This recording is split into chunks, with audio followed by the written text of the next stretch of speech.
How to become the woman men never get over. Because when you walk out of his life, he needs to suffer. Every night he needs to be reminded of how he lost the best woman he's ever had. Then he needs to have a nightmare about losing you all over again and wake up from it in a cold sweat. Why? Because when a man hurts you, we want to make sure he's hurting forever. So how are we going to accomplish this? In today's episode, I'm going to use my understanding of men to help you create a detailed strategy that will put any man you've ever been with in agonizing pain if you're not in his life. By the end of this episode, no matter how many new women he tries to replace you with, he still won't be able to get you out of his head. We're going to start off with being the gone girl, because one mistake I see a lot of women make, they say to themselves, oh, well, I'm not going to be in his life totally anymore. I'm going to dial it back to 50% or 25%. I'm still going to be present, but just not as much as I was before. It's a mistake. The only possible way you can become the woman he will never forget is if you vanish instantly. This is going to sound really weird and strange, but it needs to feel to him like you passed away in a tragic car accident where snap of a finger, you were in his life in one moment and all of a sudden you're completely gone. 0% he hears from you or you're around. You're gone. Again, this is going to sound really weird. I want you to pay attention to this analogy though. Similar to when you have a partner that passes away in a tragic accident, you start to memorialize them and idolize them, and you make them larger than life, because at that point, when they get into that accident, they're just a memory at this point. So you can only think back to all the things that you've been through and all the good times that you've had with them. And so you compare all of those memories, all of those fantasies, all of those thoughts to what you're experiencing in real life with new people that you might meet or come across. And this is what makes this so powerful. When you become the person in his life that he has began to idolize and created this larger than life mystique about you because you're no longer actually present in his life, so all he has is memories, it creates the same type of dynamic as a partner who has passed away, where you memorialize them and you create this identity around them that no real human being can ever live up to. You create a perfect image in your head of what they sound like and what they feel like and what they smell like and what it was like to be around them and with them. And what makes this work so well is because he's no longer comparing the real you with real flaws to other real women. He's comparing this idealized, fantasized, dream version of you that just seems to be so perfect in every aspect to real women with real flaws, which makes you seem even that much more special. The reason I want you to become what I describe as a gone girl is because you can only have that larger than life mystique if you're completely gone. The moment you go back into his life, you're texting him again, you're seeing him again, you're around him again, you become real again. And so you can't have that larger than life mystique the more you're present. You need to be present 0%. Next, we're going to talk about the window. This is such an important concept to understand for the rest of the episode, because if you miss this part or you don't get it, nothing else will make sense. You have to understand, for you to be the woman that he will never forget, you have to provide him with a window to your life, okay? I want to break this down so it makes sense, because I know some of you will be a little bit confused. In some cases, blocking a man that you're trying to move forward from is the right way to go. But in the case where you want this man to never forget you, he needs to have a window into your life to be able to be a peeping Tom. Trust me, men love being peeping Toms. And he needs to be able to see how you're doing and see how you're looking. This is very important. Please pay attention, because when men have a window into your life, it allows them to gauge how your life is either going like this on an upward trajectory after being with him, or how your life is going like this on a downward trajectory after being with him. He is definitely 100% of the time going to try to gauge that. He will be a peeping Tom if you allow him to. I know men like to pretend like they don't have emotions, and I know that men like to pretend like they don't care about anything and they don't see anything or notice anything. I promise you, when men have loved you and had strong feelings for you, they want to see what you're doing on a regular basis. They want to see how things are going for you. They want to get a look into seeing, are you sexier now? Is your ass fatter now? Is your waist smaller now? Are you looking better in those jeans now, in that dress?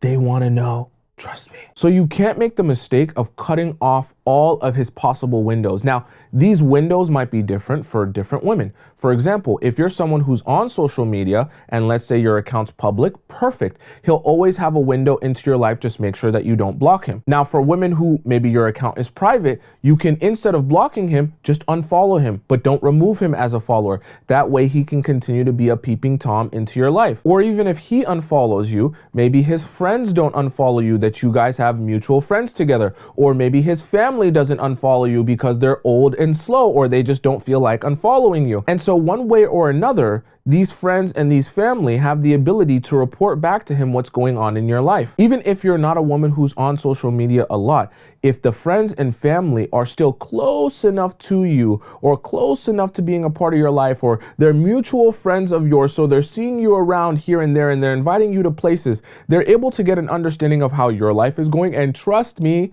like I say, these men will find a way to be a peeping Tom into your life.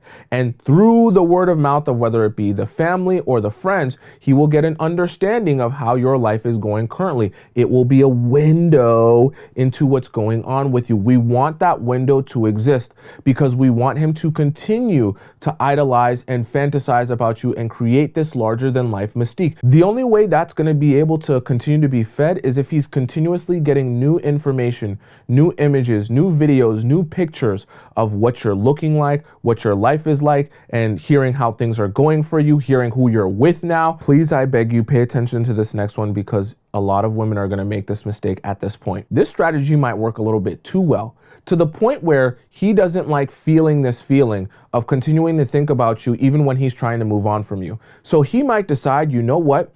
I just need to acknowledge the mistakes that I made.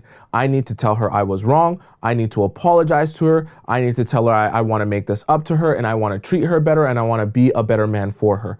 And so you might eventually get a long text message from him or a random phone call or FaceTime one day, and he tells you, look, I just want to let you know I'm sorry for everything that I put you through. And he might go through detail of all the things that he's done to you. And you get this rush of emotion because you're feeling like, damn, you're actually finally acknowledging that you hurt me and how you hurt me and that it was hurtful, and you're apologizing for it. And this softens you up because now that he's reaching out to you, sending you that long text or leaving that voicemail or calling you and acknowledging all the things that he said, you feel like, okay, well, maybe I should return back into his life just 25%, 35%, 10%, 5%, Tomisin, just a little bit, because he did acknowledge all the things that he's done to me. And so my desire to make him feel pain is lessened now. You cannot do this. Because again, back to our first point when I talked about being a gone girl, the moment you step into his life in any percentage, now all of a sudden you go back to being human again. You don't have that larger than life mystique. This point is going to sound kind of toxic. I want you to take it in though, because it is toxic, but it's very important to understand for this concept. You cannot let men see cracks in your armor. When I say don't let them see cracks in your armor, what I'm referring to is, yes, you're going to go through things. Yes, you're going to feel emotional about the situation, whether it be you guys broke up a couple of months ago, a couple of weeks ago, or it's been a while. When you're hurting, go to the people that you trust and love the most, that you know anything that you tell them, they will not report that back to this guy. Because you cannot, listen, please, okay, I'm going to take my glasses off for this. You cannot afford for that man to hear or know that you are hurting about this breakup. Everything that we do here in this strategy, we're building narratives, because these narratives are very powerful in the psychology of what's going to be going on in his mind. One of the big narratives that we're going to build, two very big ones. One, that you're winning at this relationship or this breakup, whatever you want to call it. Number two is that now that you have left his life, you've walked out of his life, your life has now gotten exponentially better since you've walked out of his life, which is going to boost this narrative and this idea that, oh my God, I missed out on the one. I lost the girl I was supposed to be with because look at how she's flourishing without me. When you post quotes like, when the guy you loved with all your heart betrays your trust, those type of things, because remember, he's going to be a peeping Tom into your life. When he sees those things, he's going to say, oh, interesting. Clearly she's hurting. It makes you real again. It makes you human again.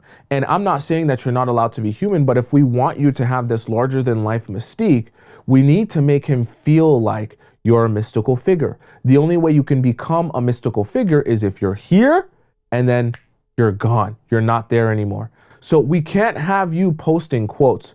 We can't have you posting memes that are referring to him or the relationship you've had with him. We can't have you venting on social media in any capacity. That means in the TikToks that you post or the TikTok repost that you may post. Next, I want to talk about goals. Please listen very close. We're going to do a very, very intricate, detailed strategy here with goals. I'm not talking about set random goals for yourself. Oh, you want to go and run a 10K, no. What we're going to do is we're going to set a very specific goal for you that is intricately intertwined with the relationship that you once had with this man. Listen very closely. Let's explain how we're going to do this. So, when you meet someone and you start dating them and you start to share your dreams, the things that you want to do, the things that you aspire to do, and you tell this person, hey, for example, I've always wanted to go to Paris. It's a place that I feel is really beautiful. It's such a romantic area and I want to visit it. I've never been on that side of the world. Now, after the relationship, you might not have gotten a chance to fulfill all of the things that you said you wanted to do while you were in the relationship, because that might have just been a personal goal of yours that you never got the chance to reach yet. Take a goal that you have discussed with him, that he is aware that you've always wanted to do or accomplish, like, for example, going to Paris. And I want you to get very focused on achieving that goal. Because remember, he's going to have a window into your life. So when he becomes a peeping Tom, what I want him to see of you is I want him to see you accomplishing that goal that you talked about wanting to accomplish when you were in a relationship with him. Because what that's going to do is he's going to feel like when he sees you doing that, oh my God, she is becoming the woman that she always said she would be. Because when he sees you on that trip, he sees the vacation pictures, he sees you taking those nice pictures just the way that you described you would when you were still talking about this as an idea. He's gonna start feeling very connected to that accomplishment, that goal, because he feels like he was there when that goal was just an idea, when it was just a thought. And when he feels connected to that goal or idea, again, that feels very personal to him. Again, it lifts you up. Oh my God, her life's going so well. Not only is she doing well, but she's becoming and accomplishing the things that she always wanted to do when she was with me. Again, reinforcing a narrative. In this case, the narrative is, was I holding her back this entire time?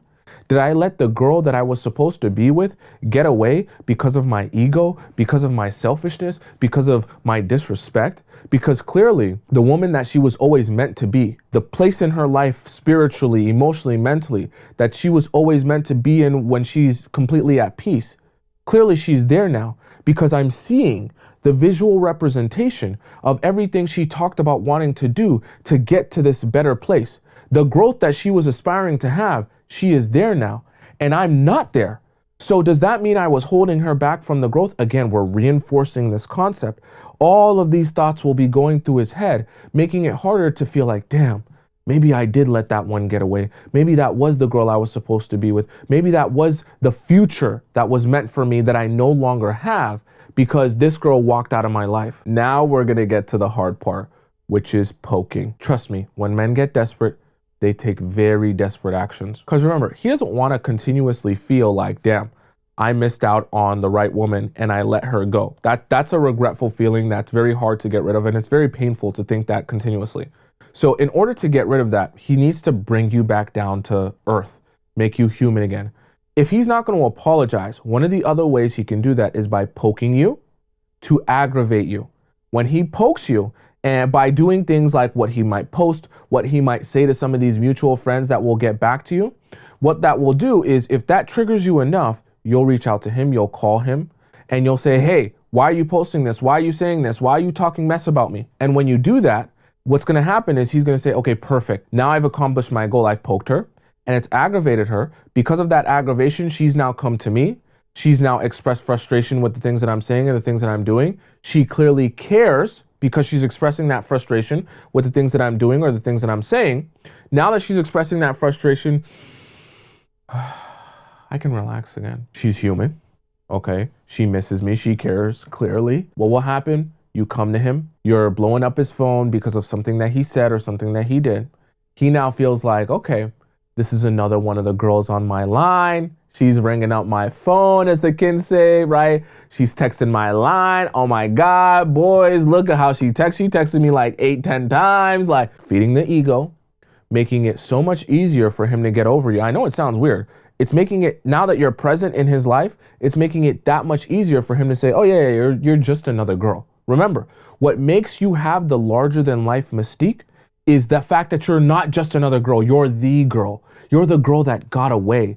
You can't be the girl that got away if you're texting, why did you post this? I seen what you posted about never trusting a woman again. How can you say that when you're the one that... So when he pokes you, whether it be through friends, mutual friends, by telling them things that get back to you, or whether it be by the things that he might post on social media, even if you see them or peep them by accident, you can never allow those to affect you or affect your mental state that puts you in a place where you either want to retaliate by posting something yourself or saying something nasty about him yourself to get that back to him, or addressing him directly by texting him or calling him. You will never do none of that. Because again, when you don't do that, what's going to happen is he's going to say, damn. So even when I do the thing that's supposed to aggravate her, she doesn't even respond? Damn. Now I want to talk about making the same mistakes, because when a man is a peeping Tom, he has that window into your life. He's going to be watching how things are going for you and how they're developing for you. The worst thing you can do while he's a peeping Tom and he's having this window into your life is make the same mistake with the same type of guy. For example, this guy cheated on you 3 or 4 times,